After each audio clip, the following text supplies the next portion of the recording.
Hello সবাইকে, happy Diwali. এইবার দীপাবলিতে আমি প্রদীপের সেটটা তৈরি করেছি। প্রথমেই থালাটা অসমান থাকায় ভালো করে স্যান্ড পেপার দিয়ে স্যান্ডিং করে নিয়েছি। তারপর ধুয়ে শুকিয়ে আমি প্রদীপগুলোর ওপরে প্রথমে বেস কালার করে নিয়েছি, তারপর শুকোতে দিয়ে দিয়েছিলাম। আর এই যে বেস কালারটা, এটা কিন্তু একদম পিওর রেড কালার নয়, আমি রেডের মধ্যে একটু ব্ল্যাক কালার মিশিয়ে কালারটা রেডি করেছি। তারপর থালিটার মধ্যেও সাইড দিয়ে আমি সেম কালারটাই করে নিয়েছি অ্যাপ্লাই, আর মিডিল থেকে হোয়াইট কালার করা শুরু করেছি। এই হোয়াইট কালারটা একদম আমি ভেবেছিলাম পুরো থালিতেই করব, কিন্তু মাঝখানে মাথায় এলো যদি আমি দুটো কালার স্মার্চ করে দিই কেমন লাগবে।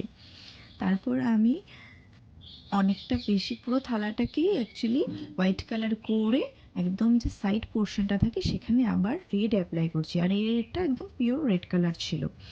আর রেড কালার অ্যাপ্লাই করতে করতে মিডিলে আস্তে আস্তে মাঝখানে মানে দুটো কালার স্মার্চ হয়ে কি সুন্দর একটা পিঙ্ক কালার এসেছে, তাই না? আমি যেরকম চেয়েছিলাম।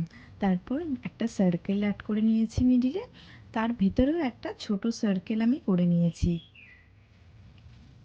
আমার বকবকটা আমি একটু বন্ধ করি, আপনারা প্রসেসটা এনজয় করুন।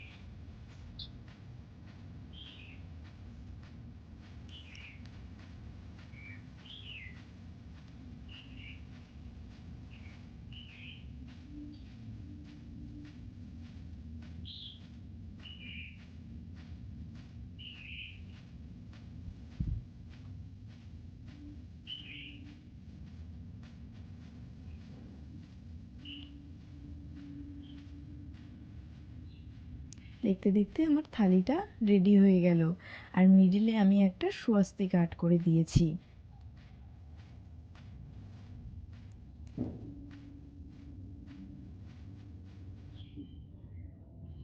তারপর প্রদীপগুলোর মধ্যেও আমি সেম লোটাস আর্ট করার চেষ্টা করেছি। তো এইভাবে আমি আমার প্রদীপের থালাটার সেটটা রেডি করে নিয়েছি।